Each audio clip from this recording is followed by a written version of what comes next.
My name is Renee King Sonnen. I'm the founder of Rowdy Girl Sanctuary. I'm from Houston, Texas. Texas is driven around the meat culture. My name is Tommy Sonnen. I've lived in Brazoria County, Texas my entire life. I had a small working ranch here. I was retired, I needed the income. Every time I sold calves, it was just a nightmare. She'd be out here trying to block me.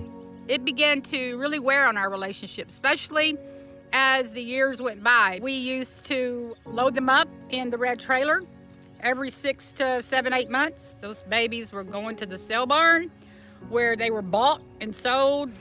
Even though she was steady eating her Chick-fil-A and she loved filet mignon, she didn't want me selling our calves. My husband was like, Renee, you got to get used to this. I was like, I could never get used to this. Nobody really wants to kill an animal, but everybody wants to eat one. I began to see them for the sentient beings they are. My wife, Renee, went vegan. I wasn't real happy about it. I wanted him to get out of the business once and for all. We had a big fight. I said, if you take that red trailer up the road one more time, I'm going to follow it to the sale barn.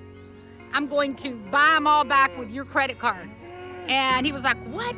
I said, I will, and I'll make you the laughingstock of this county. I said, that's it. Game over. I'm selling the whole herd. I figured the divorce was on.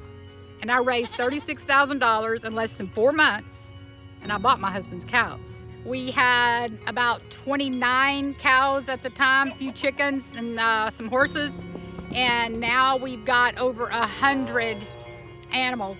I'm now the co-founder of Rowdy Girl Sanctuary, a vegan farm animal sanctuary. The first one in Texas that I know of that turned from a beef cattle ranch into a sanctuary. It's been quite the journey to see how far we've come. And now my husband is plant-based. What I do now is you do whatever you have to do to take care of the animals. We go to really extreme degrees and let them live out their entire lives right here on this property.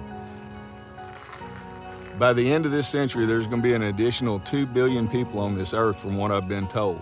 There's just not enough land to support that. You can't cut down enough of the Amazon forest and grow enough cows to support the way we eat now. I was unhealthy. My dad had died of a heart attack when he was 62 years old. As I started cooking for myself, I started losing weight, and I'd never lost weight like this in my life. I know that I see some eyebrows go up from time to time when we go to the Mexican food restaurant up the road that fixes us our tacos. And they'll say, hey, Tommy, you buying all that feed for those animals you can't sell? And I'll say, yeah, I am. They don't understand what we're doing here, but we planted a seed in their conscience.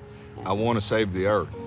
The amazing environmental impact that we as a species are making globally on Mother Earth. We can't keep doing this. I've always been the type that when you make a mistake, you learn from it. 10,000 years ago, the Paleo Indians were extreme hunters, and it's my contention we probably needed to eat some animals to survive. But today, there is no excuse for it. It was a growing process of humanity. I believe in humanity. I believe that there's hope because of the generations that are coming up, the new generations. If ranchers, can do this, anybody can. I feel like I'm doing something for the earth. I've always tried to leave anything that I touched a little bit better than when I got there. And I think if everybody did that, we'd have a really good world, but not everybody does that.